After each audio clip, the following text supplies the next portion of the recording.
Hi, I'm Laura Mize, Pediatric Speech-Language Pathologist, and welcome to the Winter Therapy Guide from TeachMeToTalk.com and MyEI2.com. I love using seasonal activities to spice up therapy sessions. In this therapy guide, I've developed some activities for winter and Valentine's Day related themes. Nearly all of these activities can be used with a single child, but they're really best with groups of children. Now, if you are a speech-language pathologist or another kind of therapist, you probably already see kids at daycare or in a preschool setting.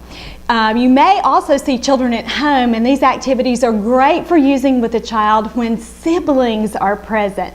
I developed most of these ideas when I ran my own playgroup program over 10 years ago, and I've used these same activities every January and February since that time.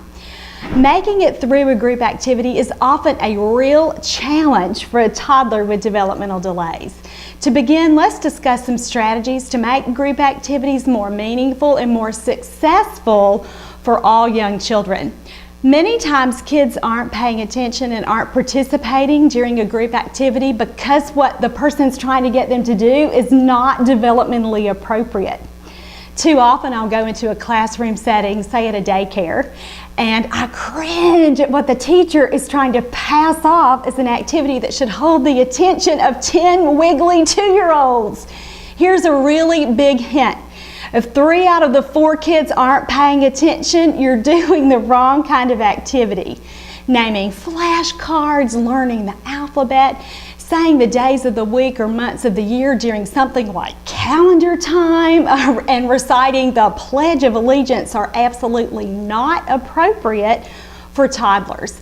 The NAEYC, or the National Association for the Education of Young Children, actually steers its members away from these kinds of activities. So if you are working with a teacher who's still trying to do this, chances are she doesn't know what best practices are for this age group, or she doesn't know what else to do. So if those are the wrong kinds of activities, let's talk about activities that are developmentally appropriate for this age group. Certainly simple songs with hand motions, or better yet, songs with lots of whole body movement, are certainly something that can entice a child to pay attention. Think about songs like Ring Around the Rosies, or Hokey Pokey, or London Bridge, or even finger placing songs like If You're Happy and You Know It and Itsy Bitsy Spider. Movement games are also a huge hit with this age group. Today I'm going to show you some great ones that I know that you can incorporate easily into your therapy sessions so that you're not constantly having to say things like, sit down, listen, pay attention. Short books and stories told with props can also be used if the adult reads with lots of enthusiasm. Now let's talk about that last phrase. By short, I mean 2 minutes tops. It cannot be a story that goes on and on for 15 minutes. A prop might be an object or a manipulative for the child to use. And later I'm going to show you how to make a really cheap and cute flannel board that might be great for using along with stories. And by enthusiasm, I mean that the adult has to read with lots of affect and lots of motion to help convey meaning. If language delayed children can't understand all the words, sometimes you lose their attention. So when you're providing visual and verbal cues, they can follow along pretty well with the plot. One great guide for choosing activities is to include activities that the children obviously love. I like to say if you're losing them, you need to lose that activity. And lastly, when you're picking activities, build in verbal routines so that the children learn what to expect. I have a great therapy guide called Creating Verbal Routines if you're not quite sure what I mean by that terminology.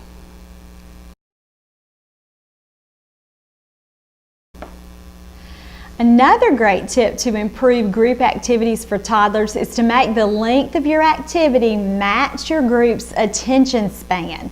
Sometimes an activity may only be 5 minutes long, especially if all the children are doing is sitting and listening. If there's a developmentally appropriate and fun thing to do, then you can reasonably expect for the activity to last longer. I like to plan activities that are designed to last no more than 10 to 15 minutes for groups of 2 and 3-year-olds. Why? Because after that time, you may lose the attention of even the best behaved, typically developing children, so it's completely unrealistic to expect a toddler with developmental delays to last for longer times. Very compliant children may sit still and stay with you for longer periods of time, but if they're not actively participating in learning, then why bother? Keep all of your activities in that 10 to 15 minute range for toddlers with developmental delays. Another tip is to pay attention to your scheduling. Group activities like the ones that I'm suggesting are best after a gross motor activity. So many preschools schedule group activities like circle time for the very first activity of the day. Now this is great if the children have had 10 or 15 minutes to play really rambunctiously when they first get to the classroom, but often this is not the case. If you don't have the luxury of planning your own schedule or the facilities to do this, then always begin group time with, say, a 2-minute dance to get those wiggles out. Or the kids could march around the room. Or they could hop like bunnies as they clean up all the toys that they've gotten out before they're required to sit and participate.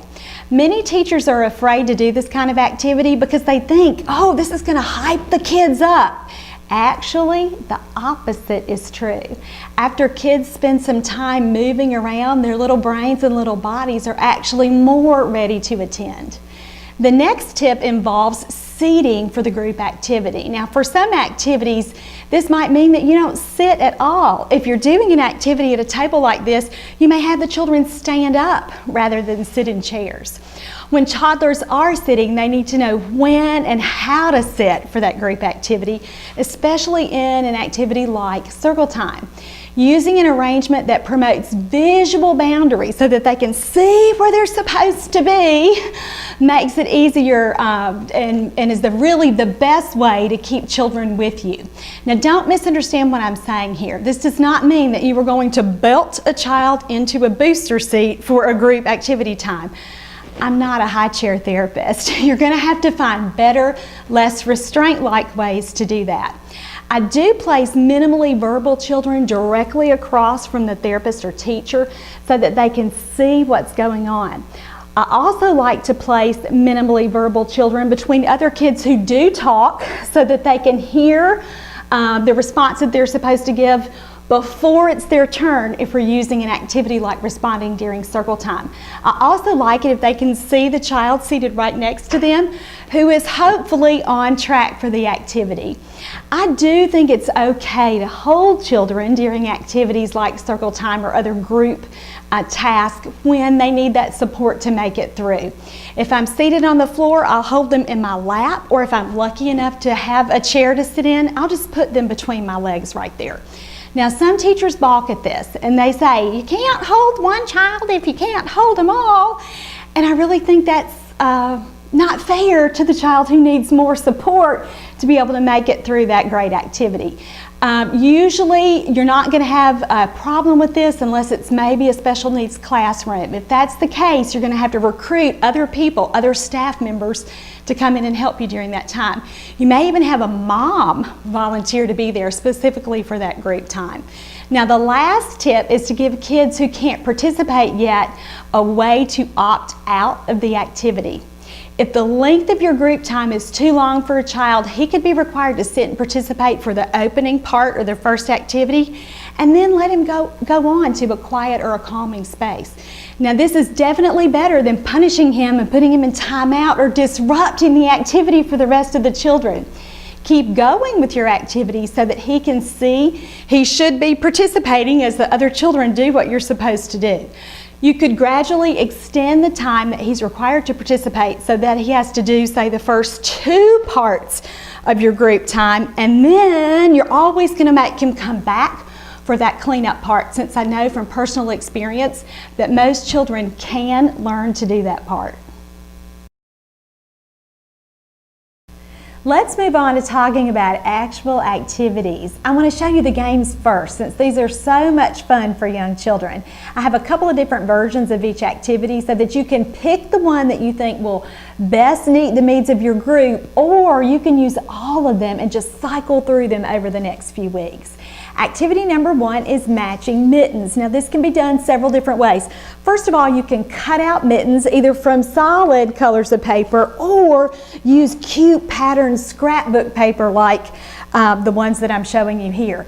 If you're just working with a couple of kids, you'll just set the mittens out 3 or 4 at a time on the floor or on a table, and you'll say something like this: "Look, there's a mitten. Where's the one that's like this one? Let's match it." And then you'll have the children match like that. Now, even for an activity like this, I'm still going to want to keep it play-based. So what does that mean? That means that you'll need to add a toy to make it more fun. For this activity, I love my little washing machine here. You can put the paper mittens in there just fine. You may want to laminate them to make them a little bit more durable for the activity, but this is such a great toy for matching mittens. I'm not going to run the whole cycle on the washing machine because it is long and it is loud, but you get the idea. You'll incorporate the washing machine as your visual hook and as your reward for matching the mitten. So let the kids match a mitten, or let one child match a mitten first, and then he can put the mittens in the washing machine. Now you'll also need to develop some verbal routines with your washing machine, and you'll figure out how to, again, teach the kids what comes next by what you say. You could also add teaching size to this task. So you'll cut out some matching big mittens and little mittens from the same style of paper. There are so many possibilities for teaching here, and you'll find even more ideas in your written therapy guide. My favorite way to match mittens is by using real mittens and gloves for this game. Now this is a great time of year to buy mittens or gloves because they're probably already on sale. If you don't want to buy these, just beg everyone you know to start saving their outgrown gloves and mittens so that you can have them for this game. Now you can still sit and match the mittens like we did in our previous activity, but the very best way to play this game is to set up a running game or a race. What you'll do is you'll place one of each of your mittens on one side of the room. Now line them up with a little more space than I was able to do here on this table so that they can easily be seen by the children. Place the matches to those mittens in another bag or in a basket that you are going to hold so that the children have to request their turn. Have the kids line up on the opposite side of the room so that they have plenty of space to run back and forth. Now anytime you set up kind of a race game, it makes it tons of fun for young kids, and I promise they'll want to participate. Tell the children that you're going to match the gloves and the mittens. Now you need to model this yourself first so they can see what to do. So you'll say something like, "Look, wow, a glove. Let's match it. Watch me. Where's the glove? I'm gonna run, match." And then you'll put your glove on top of the corresponding glove that's the match. So you've shown them how to do this.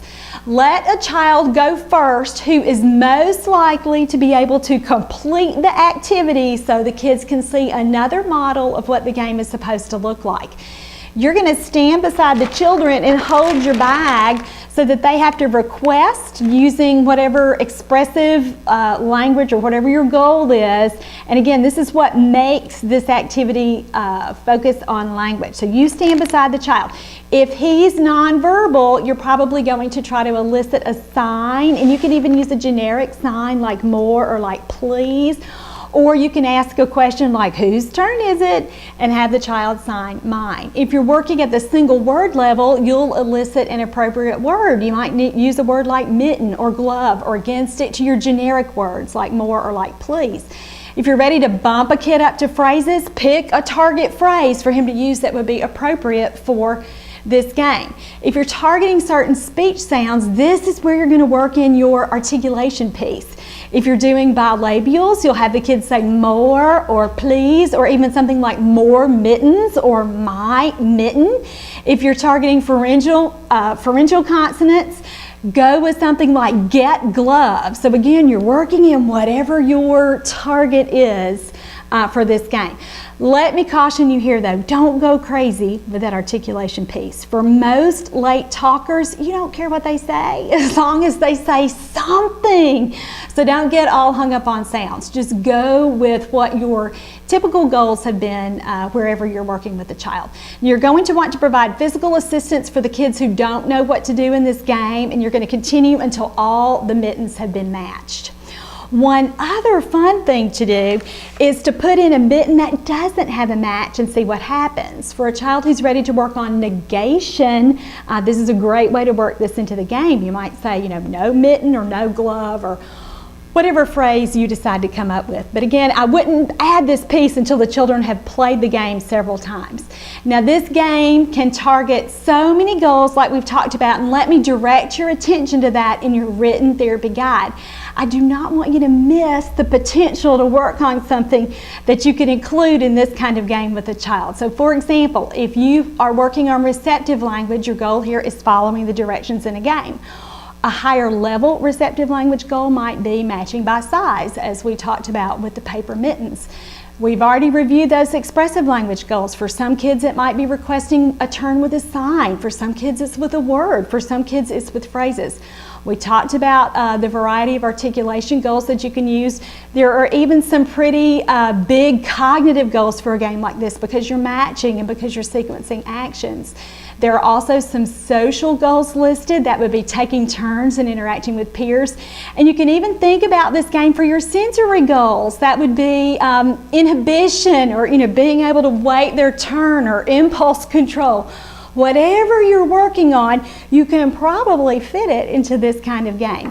Let me also remind you that the children in your group don't have to have the same goal. You can change the focus or change what you're teaching and measuring, even with a group of children with a game like this, simply by how on the ball you are and how you think about how you set up the game and elicit the response or the reactions from the children. Now, keywords for this activity are also in your written therapy guide, and again, great activity to use for this time of year.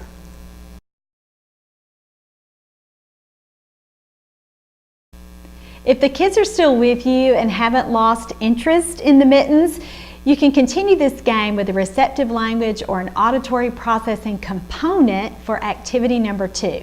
Now for this part of the game, you'll give instructions so that the child knows what to get after you've asked him, and again, he's following directions here. This is also going to serve as cleaning up the game. Make your instructions match what a child is learning. For example, you could target early quantity concepts. You could say something like, go get 1 glove or go get 2 gloves. If a child loves and knows colors, you could certainly work this into this kind of game to help him learn to listen and follow directions. You could also work on size. You could say something like, get the big pink glove or the little pink glove, if you have enough gloves to do that kind of teaching. If all else fails, if the kids are ready to move on, just have the kids run and get the gloves as you all together sing your cleanup song. I like this little song for this kind of activity. This is the way we clean up mittens, clean up mittens, clean up mittens. This is the way we clean up mittens early in the morning. And so you could do that, or again, any other little cleanup routine that you've developed. The keywords and the goal variations are all listed in your written therapy guide, so be sure to check that out.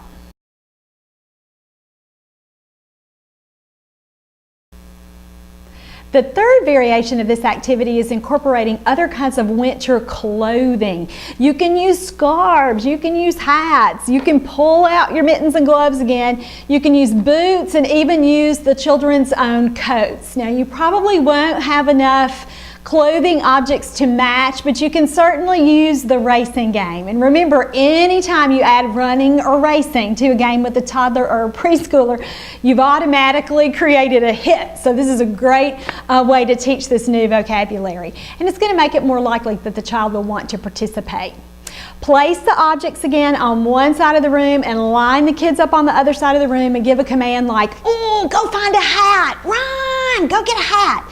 And so you're going to have the kids go get the hat and then run back. Or really, I would do this one child at a time.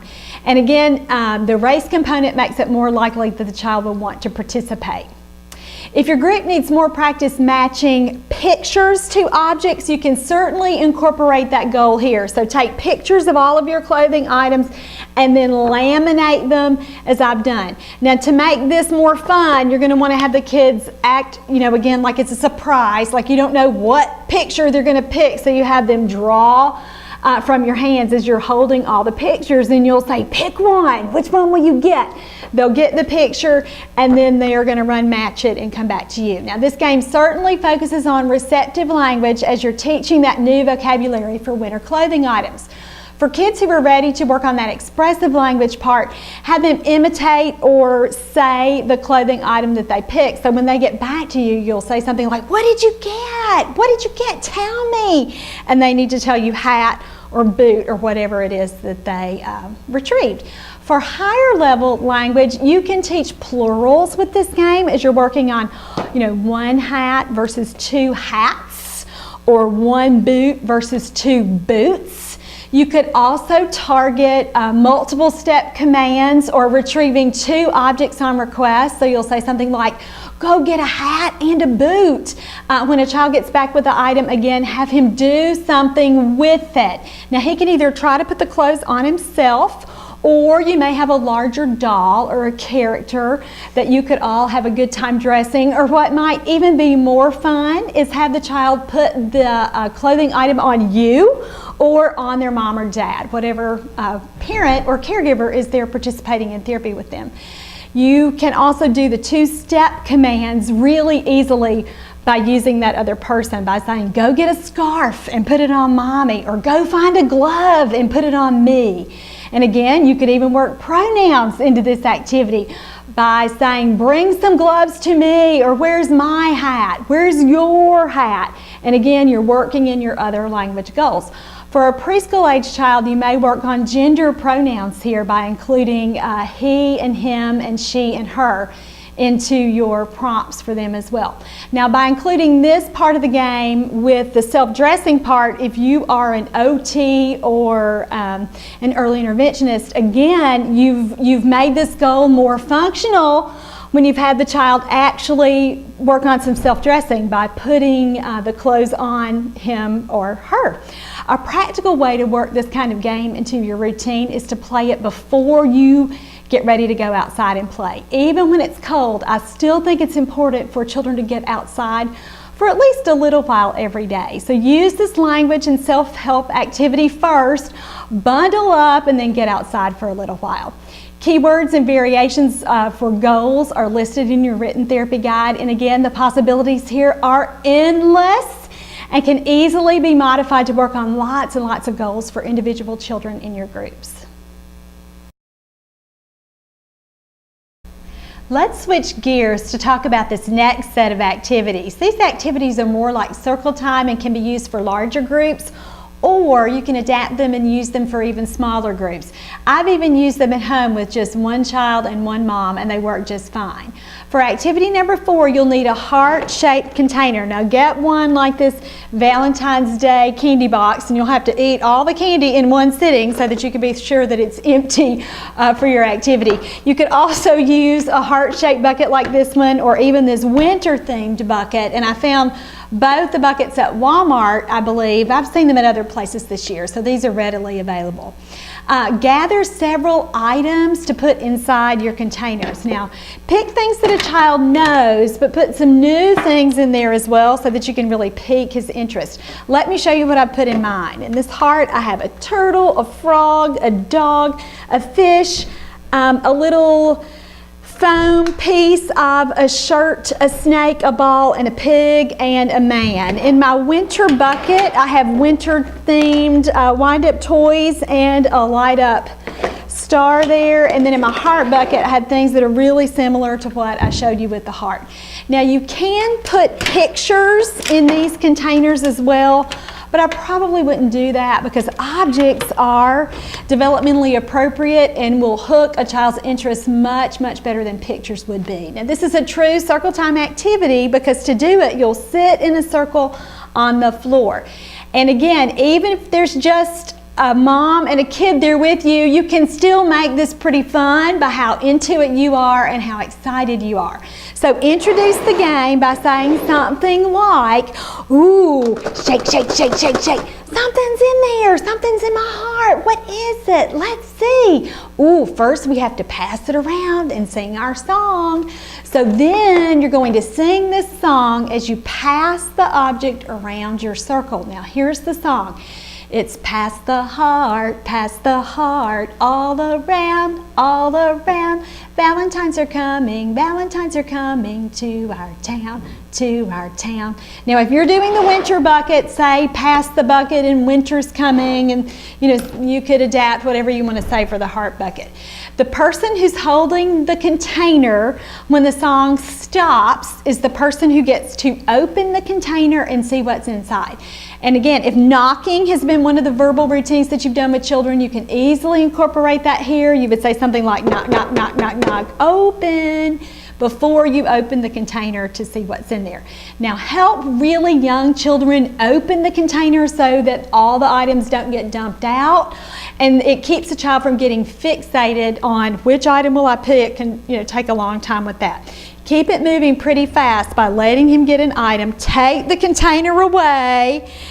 Focus the attention back on the item that he retrieved and say something like, ooh, what'd you get? Let me see. What's that? If he can't answer that question, if he's not spontaneously naming or spontaneously labeling, you need to model what the name of the object was. So you would say, fish, there's fish. I see your fish. Oh, look, a fish. And you're going to say the name of the object over and over and over so he gets a great model for what the object is. I'd really encourage the child then to put the object back into your container or give the object to you so that you can start the next turn. Even if he won't put the object back in the container, he'll probably put it down as soon as he sees that he needs both of his hands to grab the container. For a child reluctant to give up the object, don't get locked in a battle. Just try to keep it moving, start singing your song, and again, hopefully that issue will resolve. Your point here is to learn language and to have fun, and there are some other suggestions to help you problem solve if you have a child who doesn't want to move on with the game.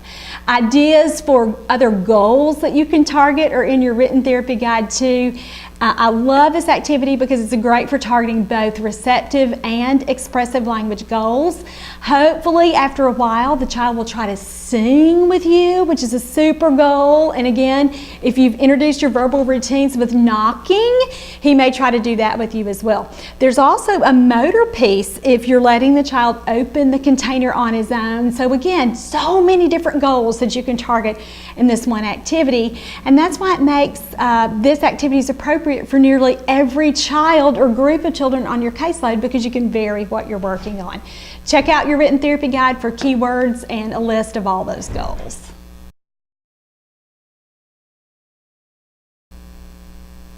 Activity number 5 is another highly successful activity for groups of children with lots of potential for working in several different language goals. For this one, you'll take pictures of the children in your group. Now print them and then tape them to a sheet of poster paper. To make it more seasonal, you can use something like this doily here, or even just cut out shapes of hearts or a snowflake if you're trying to make a winter activity. Now, anytime you introduce a hiding component or a flap, it makes it a lot more fun for young children. You can alter this activity depending on what you think the kids in your group will like best or do better with. Now, here's the first way to play. You have everyone sit there as you introduce the poster and as you sing the song. And again, at first the kids aren't going to know the song. You're going to have to sing it over and over and over so that they learn it. So you'll sing, do you know my Valentine, my Valentine, my Valentine? Do you know my Valentine? His name is Luke. And then you're going to reveal the picture and you'll ask something like, who's this? And hopefully you'll train your kids, teach your kids to yell out the name of whoever you have just sung about in the picture. Or Or you can try this version. You can have one child come up at a time and select a picture. So you'll say something like, ooh, which one will you pick? Where's your friend? And so you'll have him pick the picture. And then you'll say, okay, now let's sing about this. You know, who is this? This is Abby. Let's sing about Abby. And you can sing the song that you just sang, or try this one. I found a Valentine, a Valentine, a Valentine. I found a Valentine, her name is Abby. And so again, this game has so many components. There's a huge social component because you're working on having the children learn each other's names and call each other by name. You could also work on saying their own names, and that's a goal that lots of language delayed children really should have formalized, so that you're teaching them what their names are. So if this were the case for a child, you would call him up and you would say, or you would pick the picture for the child and you would say, who is that? Who's that? And have him work on saying his name. You could easily incorporate other language goals just by how you change the question that you ask. If you're working on answering yes and no questions, you could work this into this game. You could say, is this Luke? And if you want the child to say yes, you say the right name. If you were working on helping a child learn to answer a question with no, say the wrong name. Now, sometimes a ridiculous choice makes this easier for a child to do. For example, you might say, look, is this Elmo or is this Daddy? And of course it's not Elmo, of course it's not Daddy. So that would lend itself to more readily being answered no by a child. You can also work in gender pronouns here by teaching him and her, or she and he. So you'll ask, you know, is this him when you're pointing to a child, you know, if you're pointing to the right picture, and again, they can answer yes and no when you're modeling that correct gender pronoun. Before you teach gender pronouns, children have to understand gender with what girl and boy mean. So you can also incorporate, you know, this is a picture of Abby. Is Abby a girl or a boy? And certainly work this in to your game. An additional focus for this kind of game is an early or an emergent literacy activity. And you'll see that I have just written children's names on the hearts.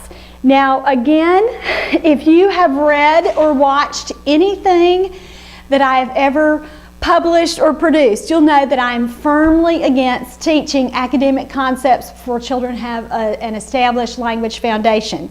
You would never write a goal like, you know, a 2-year-old will recognize his or her name. That is completely inappropriate for a child, especially one who's struggling to learn language. But it is a really nice way to work this kind of focus into your existing language activities.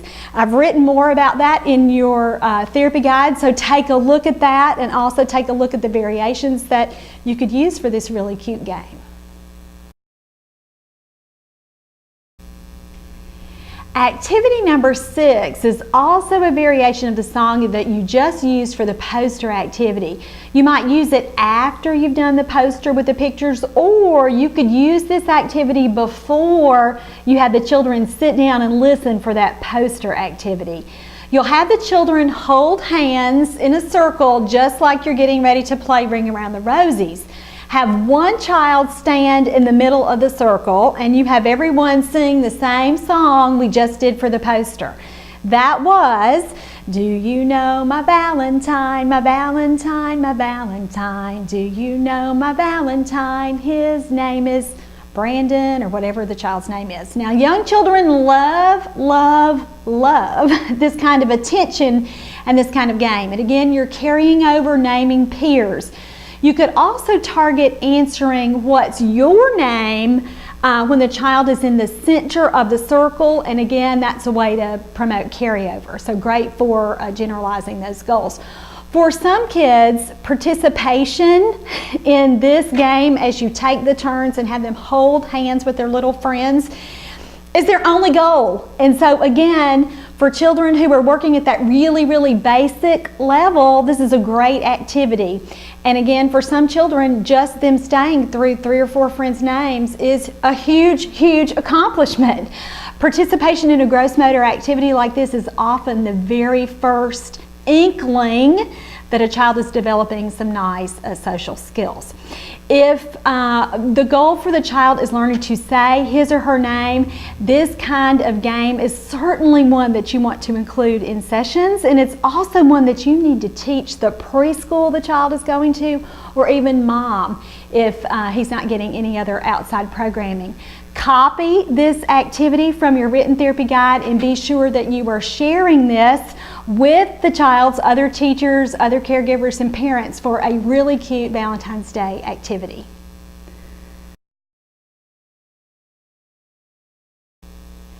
Activity number 7 is another circle time song. Now, I would actually save this activity for preschoolers or for a toddler who already knows and loves letters.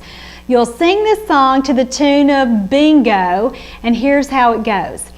There is a word and it means love, and heart is its name. O-H-E-A-R-T, H-E-A-R-T, H-E-A-R-T, and heart is its name. Oh. Now, like in the song Bingo, you'll sing it again, and this time you'll leave off a letter, but instead of clapping like you do in Bingo, I love what we're going to do, and that's actually the reason that I included it here in this Valentine's or winter therapy guide. Instead of clapping for leaving off the letter, you're going to blow a kiss. Isn't that the cutest thing ever? I love it. I think it's just darling. So what you'll sing is, there is a word and it means love, and heart is its name. O-E-A-R-T, E-A-R-T, E-A-R-T, and heart is its name. Oh. You could also, if you think heart is too much, you could change the song and sing love instead of heart. And when I was pulling together activities for this therapy guide, I actually thought it was love. But then I look back at my original source and remember that it's heart. So, but I like it. I think you could do both of those songs together, or maybe even switch it up. For leaving off the letters in love instead of blowing a kiss, if you want to change it a little bit, I would probably just do a little hugging action or crossing your arms there for love. Now, if you are a more teacher kind of person, or if you have a child who really needs visuals to participate, make a visual for this activity. Now, you could do something really, really fancy, or you could do something really simple like I've done here, and you'll just spell out the word that you're going to spell. And again, for a child who loves letters, this is a great way to hook his attention to get him to participate in a song with you. Now again, you do not care if a child is spelling, and you certainly are not going to use this activity to teach letters. Your main goal here is imitation of an action or a motor movement. So for those songs, it's going to be the blowing the kisses part or doing the little action for love. For many children, targeting imitation at this level is an absolutely necessary step in learning how to talk. If you need more information about that theory or how to work that into your sessions, please check out my therapy manual, Building Verbal Imitation in Toddlers. Now, I love blowing kisses and that little hugging motion for the second version of the song, and these actions are so easily related to Valentine's Day. So cute, cute songs to teach to toddlers this time of year. But my very favorite song for Valentine's Day and for circle time any time of the year with children this age is Skinnamarink-a-Dinky-Dink. Now, I hope you know this song already. I love it because it has great hand motions. Toddlers who aren't yet waving bye-bye actually start to wave when they hear Skinnamarink-a-Dinky-Dink, when they hear their mom sing that or participate in this song, especially in a group setting. So when you're singing that song, be sure that you're doing the motions. If you don't know this, I'm going to do it for you now. And again, you can find the words in your therapy guide. This song goes like this. Skinnamarink-a-dinky-dink, Skinnamarink-a-doo, I love you. Skinnamarink-a-dinky-dink, Skinnamarink-a-doo, I love you. I love you in the morning and in the afternoon. I love you in the evening underneath the moon. Skinnamarink-a-dinky-dink, skinnamarink-a-doo. I love you. Again, let me talk to you about singing. It does not matter if you cannot sing. Obviously, you've heard me try here today on the video. Toddlers do not care about that. Some therapists and some moms even get too nervous to sing in front of children, and you've just got to let that go. Sing with enthusiasm. Make yourself do it. It's so worth it to involve children in an activity with music and with language. You can find all the words with all the different versions to the songs that I just sang for you there in your written therapy guide. And again, please share those with parents so they can sing and carry over these activities at home.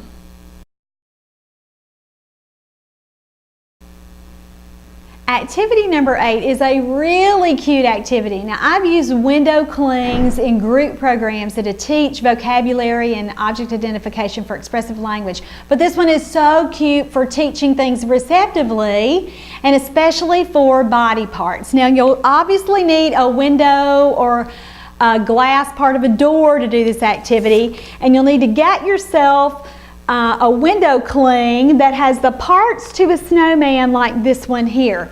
Now you'll put together the snowman and talk about the parts as you teach this to a child, and you'll say something like, "Ooh, look, there's his head, see? There's his head."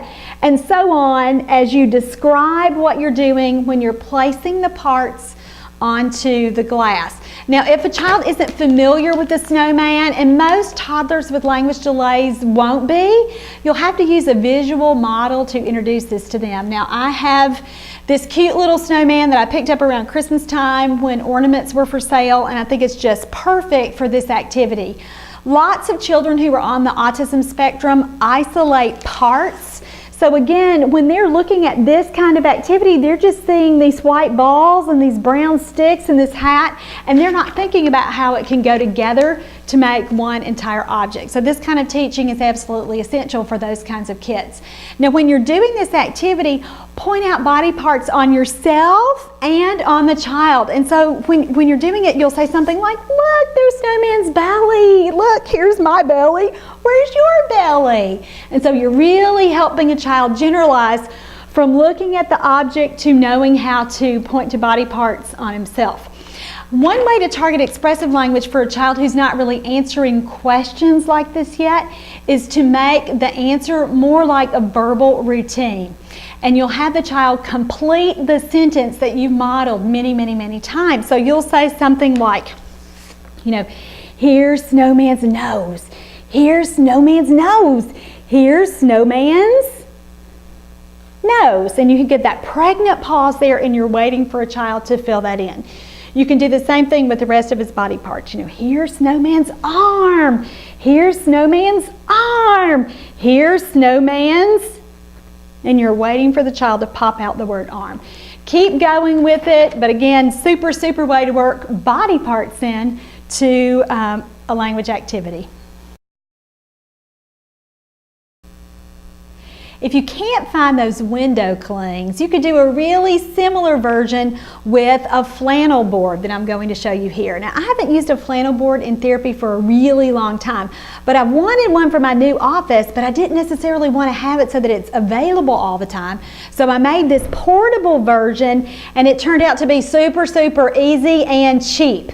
First of all, you're going to want to get a foam board from Walmart or another hobby store, and then pick out flannel or fleece for your background. Now pick a light color, but don't use white, because you may want to use that for your objects, and obviously it certainly is not going to work here since we're going to be making snowmen. I think this light blue color is perfect because it looks like outside or the sky, and again, I think it's a cute backdrop. Now cut out your parts from pieces of felt. And you could play this game by using the same procedure that you did with the window clings that we're just talking about body parts. We're going to make the snowman's body. Here's his belly. Where's your belly? You know, here are his eyes. Show me your eyes. And so again, you'll carry over there.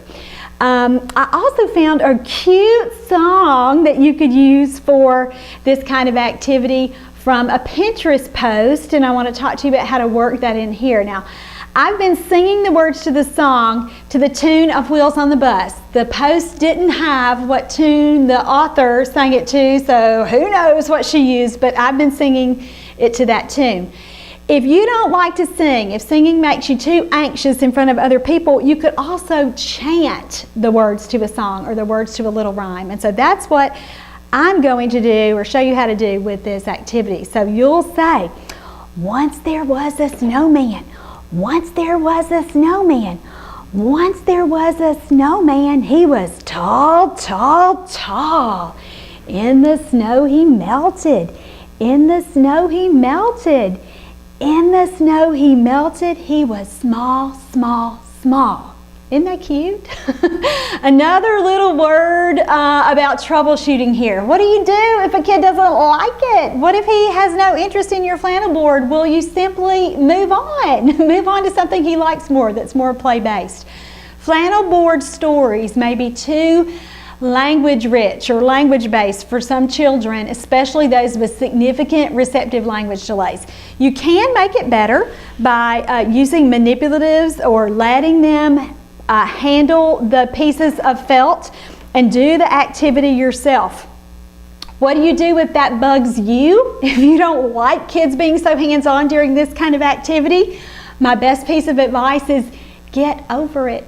Children need to learn language in their best way possible, and for so many of our youngest clients, being able to manipulate the objects and be really hands-on is the only way that they're going to participate and then eventually learn what you're trying to teach them. Check out the other activities for this particular snowman activity in your written therapy guide.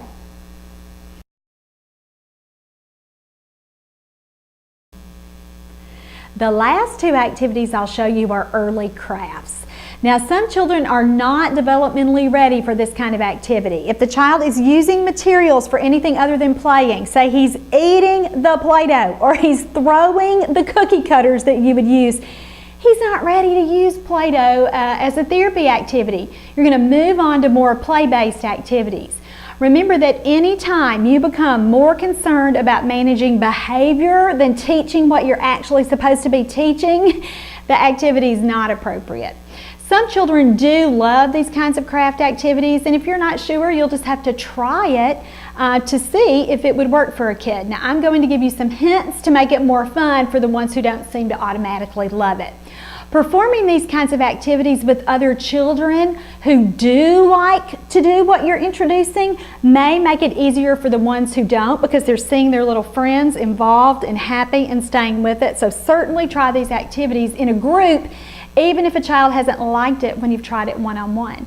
Many times extra adult assistance is what's needed to help a child really learn how to participate and learn what to do too. So you may have to do some really sitting with the child that you're working with and helping him physically do the next thing. Now, in keeping with our winter theme, we are going to be making snowmen with Play-Doh. Now, I would not introduce Play-Doh snowmen until I've already introduced the concept of snowman with another activity. So you might do the window cling activity first, or the flannel board activity that I just showed you, so that a child knows what a snowman is before you start something like this. Now, snowmen are easy to make because you're basically making balls, and even those of you who are severely impaired with Play-Doh can do that. Now, ball is also another great early word. Such a good word for our praxic kids who need lots and lots of practice. And again, the more technical term for that is called mass practice, meaning that you are saying the same word over and over and over again. Other targets might be up, up, up as you're building your snowman. If you're working on syllableness with a child, meaning that he doesn't know how to combine two syllables yet, snowman would again be, or Play-Doh. Those would be great target words for that kind of kid. Now, for kids who like Play-Doh and who will stay with it for a long time, you can also target other verbs, both with and without accessories, just using your hands. You can target verbs like pound or push or poke or pull or roll. And you can use exclamatory words when you're teaching these too. As you could knock your snowman down and say pow, pow, pow, or even as you're pushing your balls and making your snowman. There, you can say that. And so again, lots of opportunity for teaching action words, and so many of our little friends with language delays don't use a lot of verbs, so you'll want to work this into your activity here. You can also introduce other words by introducing some accessories. A rolling pin is a super accessory to introduce, particularly if a child doesn't like to touch the Play-Doh. So the rolling pin would give him an opportunity to change the shape without necessarily having to touch it. Great opportunities for early scissor practice can be incorporated with Play-Doh too, and you're certainly teaching a new verb, which is cut. Now you can expand this activity by adding those cute little crafty googly eyes, or even making some eyes for your snowman with little pieces of Play-Doh. You can also think about making the parts that you've shown on your model. I have our Christmas ornament from earlier, and we can make a hat, and we can make a scarf. And again, these are not shapes that are going to be really, really hard for you or for the kid to make. So great ways to expand how you're playing with Play-Doh. Again, this activity is super for kids who need to explore other textures tactily and who may be reluctant to do it any other way. I love Play-Doh for targeting fine motor skills like finger isolation for pointing, and certainly our OT friends would tell us that we're working on finger strength when we're doing poking and pulling and all of those other things we can do. Now, other seasonal things to make with Play-Doh, of course, are hearts. So get yourself a pretty big variety of cookie cutters so you have some things to talk about. Now remember the language strategies that we just used for your snowman. You're going to do the same thing with hearts. Now math practice is so easy when you use Play-Doh because you're going to have the kids say the same word over and over and over. So you might say push every single time you're making a new heart. So it gives him the opportunity to practice that same word over and over again in a functional way. What if you're thinking now, okay, Laura, what else can we do with Play-Doh? Well, you can certainly sort the accessories that you're using. You can sort your hearts by color, by shape, by size, anything that you want to do there. You can also do some matching activities, so you can make some hearts from some different colors and match them that way as well. Also great for our other cognitive concepts, and you'll find all of those ideas listed in your written therapy guide, so check those out.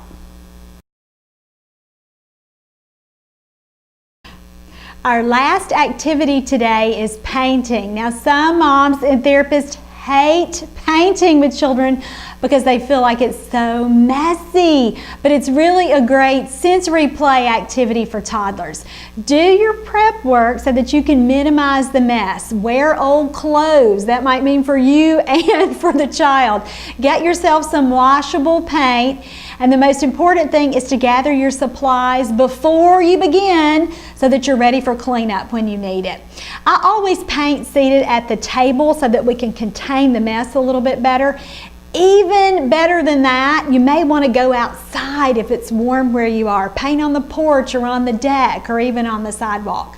A really important piece of advice for painting with toddlers is to just provide a little bit of paint. Limit their access so they can't get the whole darn thing. You're going to pour just a little bit of paint on a paper plate, and then you can toss the paper plate when you're finished. The very best piece of advice is to tape the paper to the table or surface that you're using so that it doesn't slip around and so that the piece of paper can't be carried away before it's fully dried. Now, in keeping with our seasonal theme, let's paint some hearts for Valentine's Day. I love using cookie cutters to paint for toddlers because the shape remains the same, and again, for a child who has some sensory issues and doesn't want to actually touch the paint, this makes it a little easier for him to want to do painting with you. I've also seen this darling idea on Pinterest this year. It's using an empty toilet paper or paper towel roll to make a heart. Now to do this, you're going to want to get your empty roll and then push the center so that you are forming a heart with your tube.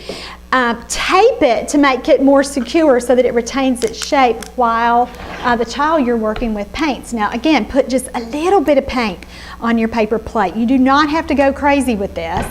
And then help the child get started by moving it around a little bit with them. And again, hand over hand assistance may be what you have to do. And then you're going to want to paint your hearts. on the paper. Really, really cute. I love it, and it's super, super easy for Valentine's Day.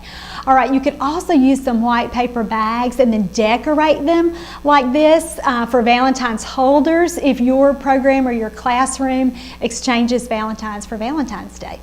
The next thing that you can do that's another fun winter painting project that I've used with great success is painting snowballs.